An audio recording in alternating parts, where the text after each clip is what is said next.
Yo, welcome back to another episode of the Open Mic Podcast with me, your host, Tom Hirst, brought to you by Richland Source and Newsroom After Hours. It is a new year, so that means new podcast. We are not doing music today. We have the, whatever you call it, guys who are heading up the front of building a skate park in downtown Mansfield, because skate parks are cool and skating is even cooler. If you guys want to introduce yourselves. I'm Tanner Hodges. I'm Aaron King. I'm Ori Rush. I'm Thorne Fairchild. And what you guys had a meeting today, you said? Let's jump right into that. Or actually, what I'd prefer if somebody could give us the background history of what's going on with all this stuff. So we've been at the spot that was the foundation of the old Westinghouse that's been here in Mansfield for probably 100 plus years. Yeah. And then they just recently started tearing down building by building, but the foundation has still been left there. So around 2016 or something, we started off by just building piece by piece, to skate on, because here in Mansfield we don't have a skate park or anything, so we had to build our own thing. Yeah. So just recently for the end of the year pop, I just happened to drive by and I seen that everything was gone, all the stuff we had built, we had built quarter pipes, ledges, boxes, everything, and I went out there and everything was gone. And so apparently because that they are tearing down the final building that's on that side of the property, everything else is going with it. So they're just wiping that whole area out. Yeah. I thought it was just the building, but we thought that too. Yeah. This makes a lot more sense now, why they would actually have to, or why they would do that. So randomly, it seemed like. So so what happens next? What is? I mean, this. Yeah, please. This discussion was back from kind of in 2019. There was quite a bit of funding available for a skate park. Okay. I think the error was the sort of communication channels that we were using. We were kind of only talking to a few people in city council, probably not the correct ones. I mean, I don't understand government really. So right. How would you know? Yeah. So it's so that was kind of a learning process, but we still didn't really get it done because they kind of chose a weird spot initially that got a bunch of pushback from the community from the park that we were, Maple Lake Park, where we're going to put it. Oh yeah. A lot of the residents didn't want it there. Okay. So that fell through. It sort of got pushed over to Prospect Park. But by that time the pandemic hit and kind of just a variety of other things, and it just got kind of shelved for a long time. Yeah. So that was kind of when they kind of focused more on the DIY aspect and just okay, well, I guess it'll happen whenever it happens. Yeah. But kind of, didn't, because again, I think we were kind of probably talking to the wrong people potentially. Yeah. But, today we got to talk to, Jody and Aurelio and nice. Tony Vero. So I think those definitely people that, know also who to talk to and the best ways to kind of move forward with it. Breakfast Club's like a superhero group in downtown for sure. now, so Yeah. No, they're the right people to talk to. So a lot of today was kind of discussion about moving forward, what to kind of pursue. Okay. A big aspect of, I think, what local skaters like, especially around here, is the DIY aspect of it. Yeah. A real, a finished skate park would be great. Right. But in a lot of ways, they were open to a more DIY aspect of basically just here's a sanctioned spot that you get. Yeah. That you can, do whatever you want basically, and potentially even will give money towards in the meantime until we actually, build a skate park. Right. Yeah. As an interim kind of maybe even permanent fixture aspect, but. We talked about that too, as it being a, even if it's a DIY for 5 years and then another skate park gets built, you can still have you can have both an ecosystem of, one that you can try stuff, build new stuff, tear stuff down. Yeah. And then a more fixed, quote unquote, nice park. Right. But. Interesting. So yeah, what was the fruit of that conversation so far? What are they? Are they hopeful? Aaron, Yeah, Aaron and I got up this morning and we went out to Liberty Park and checked out the tennis courts out there. And they're pretty run down and seem to be more or less unused. Yeah. And in Canton, there is a park that's been going on for the last few years where the city kind of just provided them with some old tennis courts that weren't being used anymore, and they just built a little bit each year, and now it's been, I'm not entirely sure, but I think it's been going for 5 years or so. Okay. But I mean, it's a full-fledged skate park with tons and tons of professionally built obstacles, and you know, it all started with a metal mini ramp in the middle of it with some curb ledges, and then as they built, their technique got better and better and better and better until now they're building stuff equivalent to what would be built at a professional skate park. That's really cool. That would be sick. I mean, especially just crappy tennis courts. And started off from that, like, you know what I'm saying? It's like, we're just like building from the ground up. And honestly, like, I've been to a lot of parks around here, and that DIY right there, you could, like, it's better than, what most parks they have out here. So, it's all about progression. Yeah. You know what I'm saying? And building from there. It makes sense, I mean, you put it in the hands of the people who are there every day. They see the wear and tear, what needs done. Yep. And if they have the know-how to upkeep it, and they're going to care about it more than anybody else are going to. Absolutely. It creates new hands as well. You get kids coming in and just to skate, and then they see you guys, what are you guys doing over there? It's like, oh, we're building this. And, you get kids in there that start to learn how to build concrete and start getting involved with that. I mean, what the local bricklayers are right downtown too, that would be really cool if you guys could work out a deal with them on like some kind of educational front.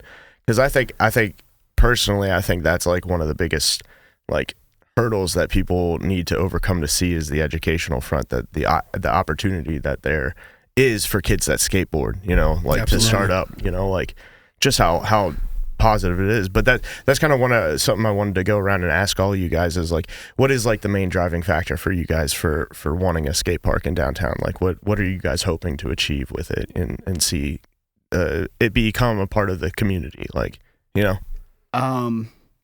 Well, first off, I'm real tired of driving an hour out of town to go to a decent skate park. Heck yeah. But gas ain't cheap. But second of all, like, I want to see something develop out of my time and effort. That's what it was down at the Slab. Yeah. We had me, Aaron, Gage, Ori, Thorne, like, we would spend Saturdays out there in the sun hanging, sheets on sticks off the fence to build a quarter pipe under a little shade hut that we built. And then, driving back and forth from Home Depot, getting materials. And then after a hard 12-hour day in the sun, we look at our finished product. Yeah. Yeah. And then a couple days later, we're skating it. Yeah. And then, that's really cool. We come down 2 weeks later and, some random kid is down there and he's like, oh, I love this place. I come here every week. Nice. And, as far as such a small skateboarding community like Mansfield, it's like we're all under the assumption that we know every skateboarder in Mansfield. Right. I say that all the time about music. It's like you play music in downtown Mansfield, you feel like you've known every musician already, like. So the coolest part about that would be to see a whole new group of high school kids pull up to the Slab. Yeah. And we're like, who are these kids? Right. And they're like, oh, we skate this place every week. This place is awesome. Like, we don't even know who builds it. Yeah. And we're like, us. Heck yeah. It's just that, I don't know, we took a lot of pride. We would go down there in the springtime and clean up that whole wall and weed eat. And, if people were spray painting tags on the wall, we'd go get gray paint and paint over the tag. Yeah. We took that place as our home for 6 years and, we picked up trash. We didn't want it to be an eyesore.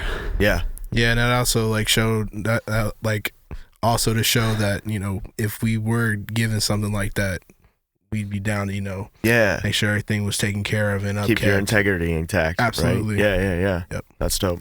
That's really cool. Yeah. Anybody else? Anything you'd like to see?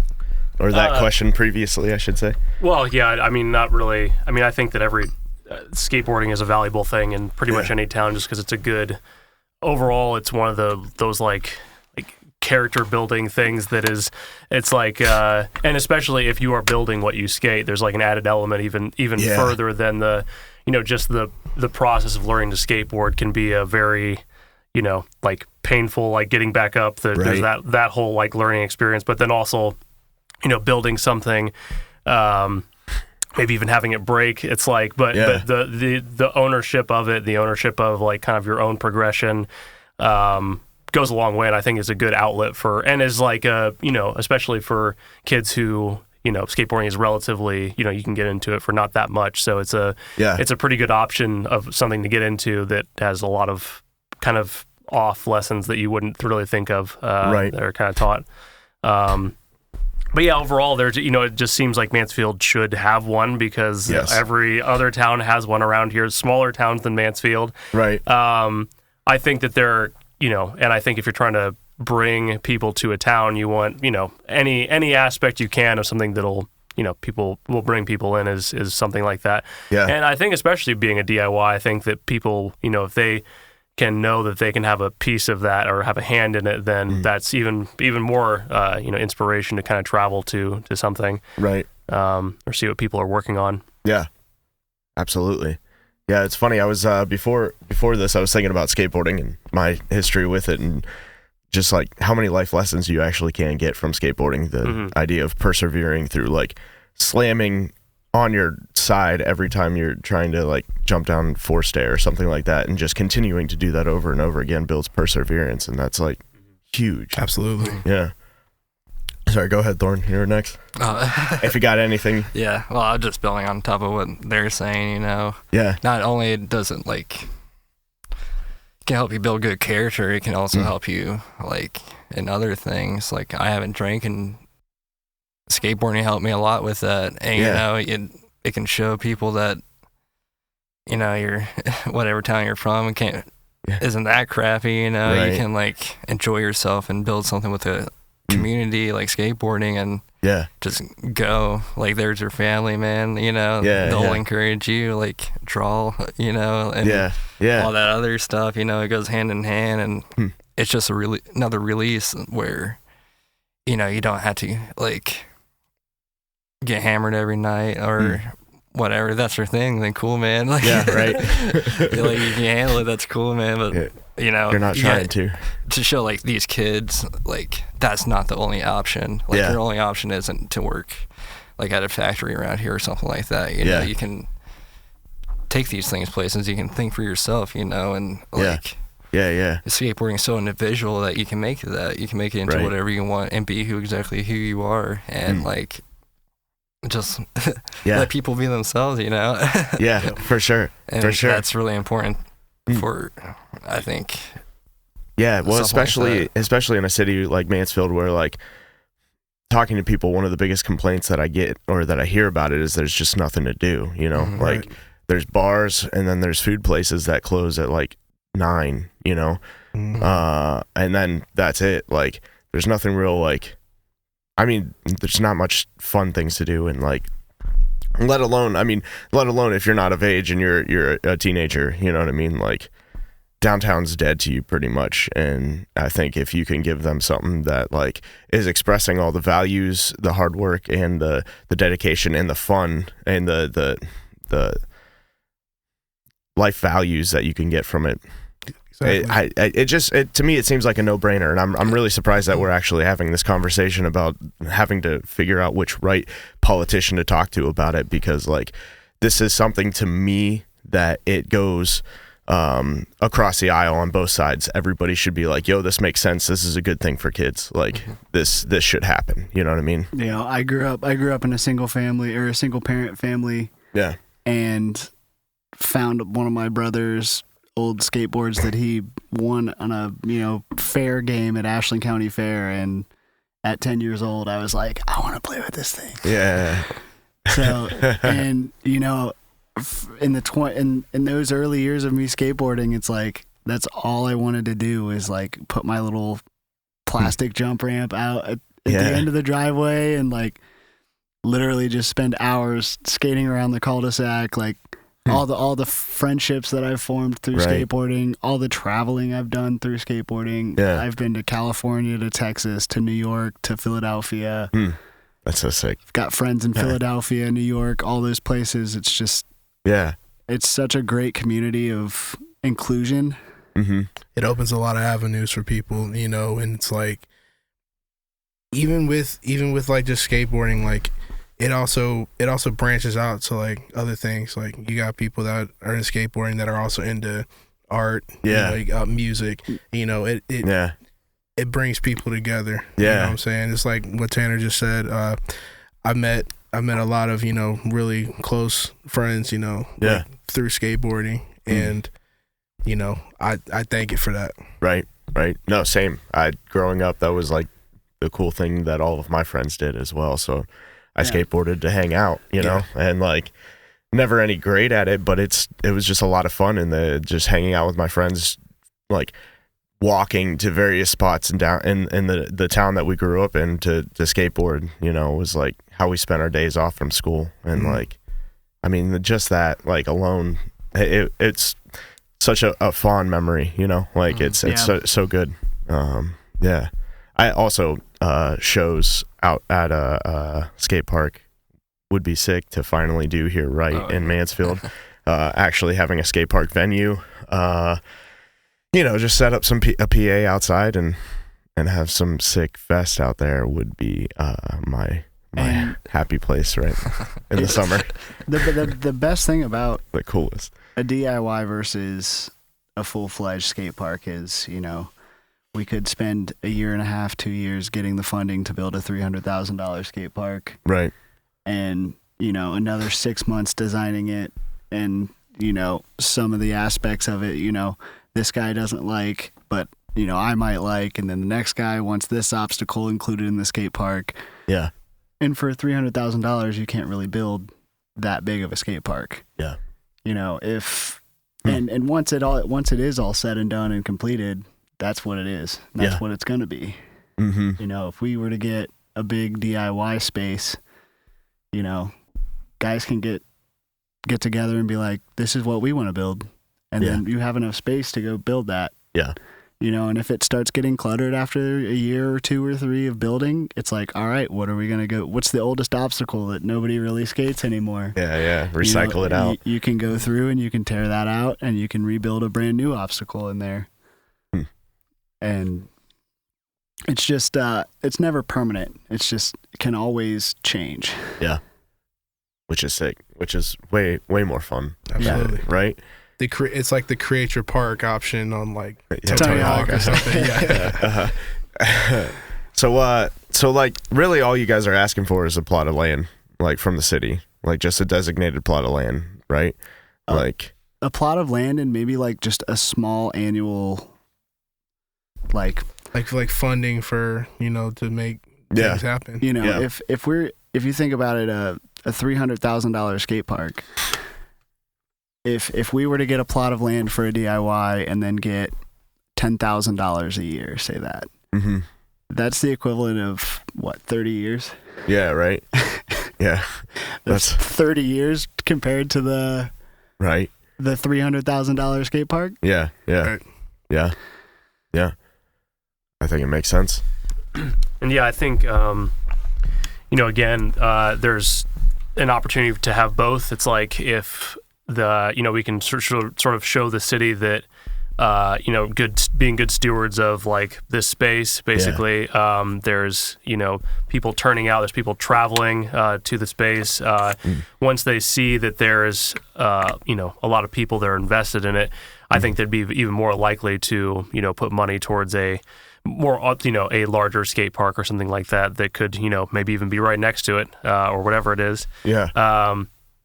I think, honestly, I think Liberty is a great option. Liberty Park, going over there, checking out the tennis courts. It's a lot of space. The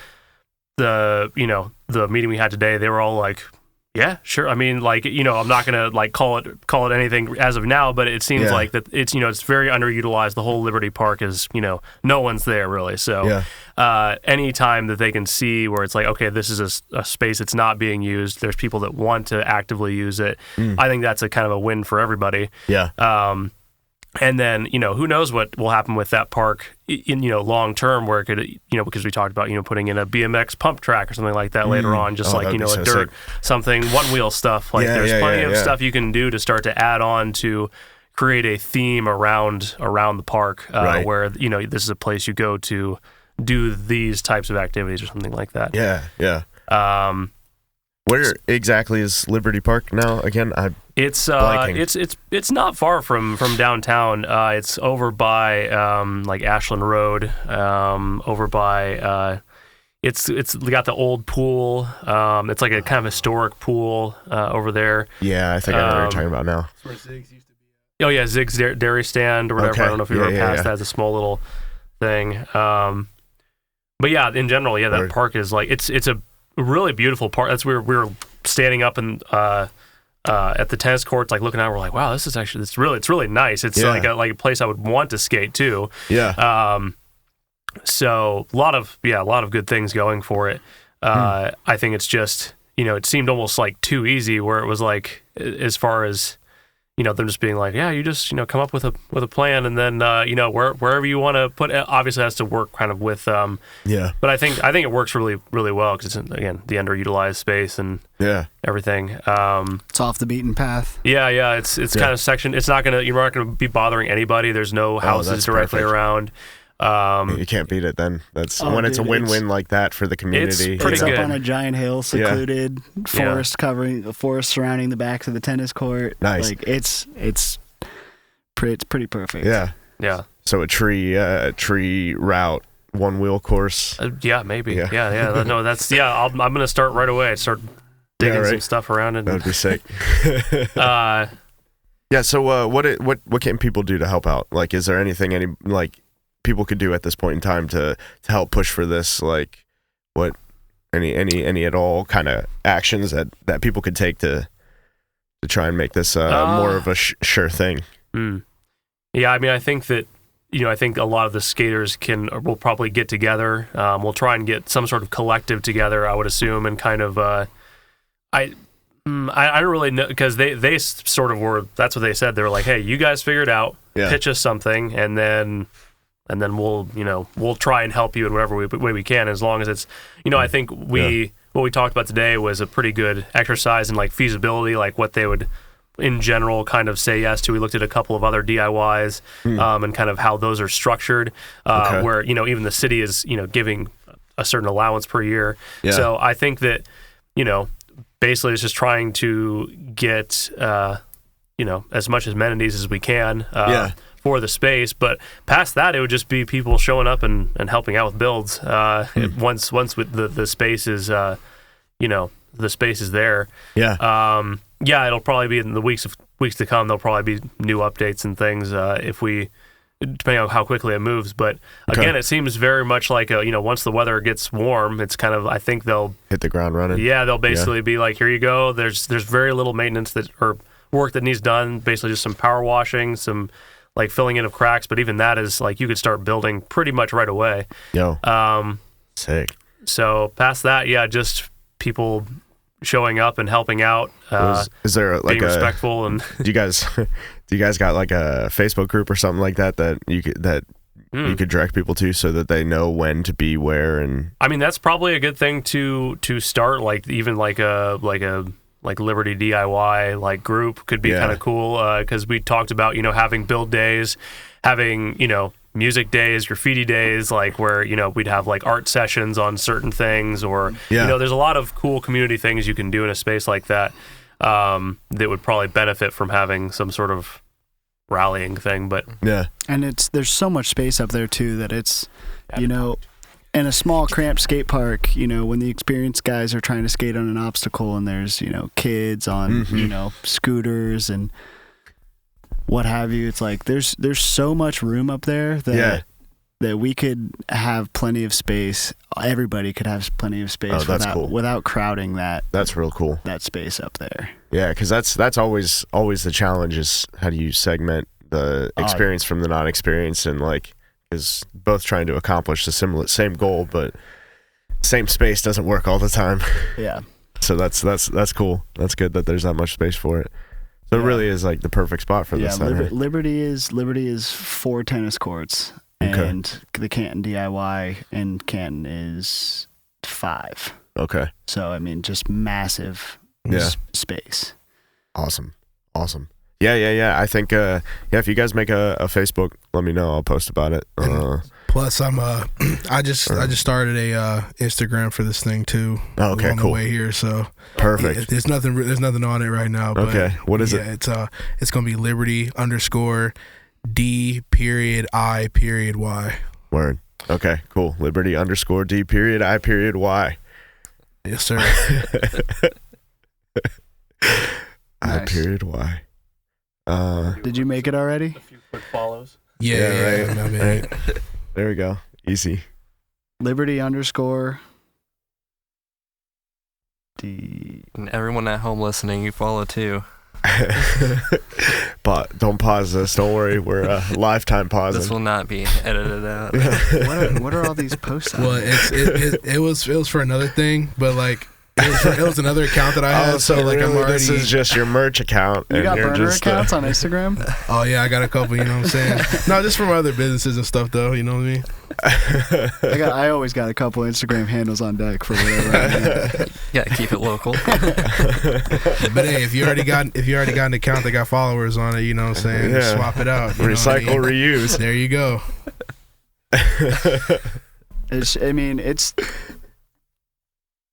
There's so many potential things we could do. I mean, we have friends in this community that, like Jacob Henry, get Jake Henry out there to do a live screen print show. Show kids how to make t-shirts and just make a bunch of Liberty DIY t-shirts. Yeah, that'd be crazy. Teaching kids how to work with their hands, give them something. Kids that, might not go to college, might not be doctors. Like those kids could get an early interest in like, I kind of like building. Yeah, right.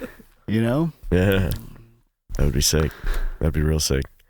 Get local lumber companies to donate their excess, or their scrap or whatever, Mansfield concrete. Yeah. I know in Philadelphia, the big DIY out there is FDR. And it's at Franklin Delano Roosevelt State Park. Okay. And back in the early 90s, they just started building. Oh, really? They just started building stuff up against the I-beams. Okay. Under the highway. Oh, wow. And years and years and years. Oh, yeah, that park. Years and years and years. It's pretty famous for like Bam Margera and all those guys. Right. But when I was in my younger 20s, I spent a lot of time just going out to Philadelphia and couch surfing and spending time helping those guys build. That place is a paradise. Yeah, it looks really cool. I've never actually been there. To a skateboarder, it's so awesome. Yeah, it started with concrete up against an I-beam, and now it's the world's largest DIY skate park with multiple bowls. And I mean they're serious like 11-foot deep bowls. They're massive. Yeah. And it's like for them at this point, like they never stop building. It's like it's as soon as they're getting completed on one project, like the next project has already been like started by like a separate little That's awesome. Couple of guys. Like it's constantly building. Yeah. So this is going to be twice as epic in 15 years. Now, in those, like, it's probably a difficult question because they're probably all a little bit different. But is there like a committee of core skate that say like, no, you can't do that, like you can't build that, or like I assume it's probably just kind of it's kind of just talked amongst people, but it's kind of like a general, like, there's a hierarchy. It's like, how long have you been involved? Because there's one guy, his name's Carlos Biazza. I spent a lot of time traveling with him, and hanging out with him, building and stuff. And for the last 20 years or so, he's been, as put in air quotes, he's the foreman of FDR Skatepark. Like, Carlos is the head of the Arrow. He directs every move. He, and then there's guys that are like, well, this guy's been in Philly. He's been building for 10 years at this place. So, like, there's just like a chain of like, how long have you been involved type thing. But it's like, I mean, the place is massive. When they get into a build, it's, 30, 40, 50 people all, like they're building coping up on top of an 11-foot wall for a quarter pipe, and there's literally like a fireman's chain of people just handing each other buckets of concrete.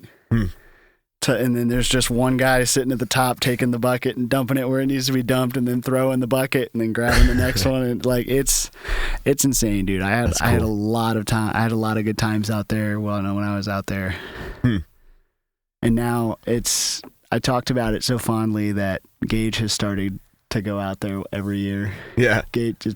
I think it was this year was his second year in a row that he just hopped in the car and drove out and stayed a couple days and then came home, and he absolutely loves it too. So. Yeah. Well, hopefully we can bring some of that here then. Get to that point. That would be really, really cool to see. Yeah, because we got like I mean, us being from like Mansfield, we're going out to like Canton to go to like DIYs, or we're going out to like different cities to go like DIYs. Like, imagine like if the word were to get out, like once we get this thing like up and running, like imagine like word getting out, and then like, people are going to want to come out here, for that. Right. That'd be really cool. The slab, like, we put a lot of time and effort into the slab, but we would have put a lot more time and effort into it if we knew that we weren't going to spend $800 on materials and go out and spend 2 weeks building a new feature, and then with a big question mark on how long are we even going to be allowed to be here. Like, if it could all just go away the next day. Like. So for a lot of our obstacles at the slab, it was just like, $50 worth of cinder blocks and a 6-foot piece of angle iron and some Gorilla Glue, and we'd go down there and slap together a ledge, and we'd be like, cool, did it. All right. Build a ledge. All the uncertainty. And then because we were all perfectly okay with if we came back the next day and it was gone, it was, well, there goes $100. Just throw it up again, what I'm saying? Yeah, right. Word. Well, all right, guys. Anything else? Any last words for the folks at home to get them jazzed about this? Go skate. Yeah, go skateboard. Yeah. If you've got excess concrete, let us know. Yeah. If you need to get rid of ramps or or rails. If you're bored and you really are good at working concrete and you want to come out and build some different stuff that don't ever get to build. Yeah. Come out, have fun. If you're an architect. Yeah. Yeah, right. Yeah. Bring Matthew. The kids. What's Instagram? All that can be funneled through the Instagram at the Instagram at for the the DIY. It's Liberty _D_I_Y. Perfect. Was Liberty DIY taken? And they all were taken. So like, I just trying to throw something up pretty quick. What about Liberty DIY Mansfield? I mean, maybe. You know what I'm saying? We can make that work. _Liberty DIY. You know what I'm saying? L_I_E_ period. You're gonna have to add another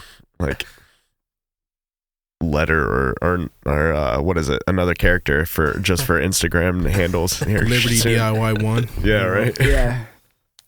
All right. Anyway, so go check that out. Thank you guys so much for checking on another episode of the Open Mic Podcast, and brought to you by Richland Source, Newsroom, After Hours, Henry Screen Printing. Screen printing. Henry Screen Printing. And lost my train of thought. Where who else? Shout do out I Gage pretend? Goodwin. He could not be here today with us. Oh yeah, He's I was supposed to with make us. the name Shouts out Gage Goodwin. Oh, Gage. Gaggy, where you at, buddy? He had to go Quit back do- to work. Oh, that's so lame. Who works nowadays? It's 2023. Right? Don't you just live off the government? Come on, bro. It's anyway. Yeah, Henry Screen Printing, Two Cousins Pizza, and Potent Studios. Lee, that's right. That was the last one I was forgetting. You guys give me nothing, and I say your names anyway. Have a wonderful day, and we'll see you all later. Whatever. Thank you for having us. Thanks, Tom. Yeah, thank you, Tommy. Thanks, Tom. Hugs and kisses. Shout outs.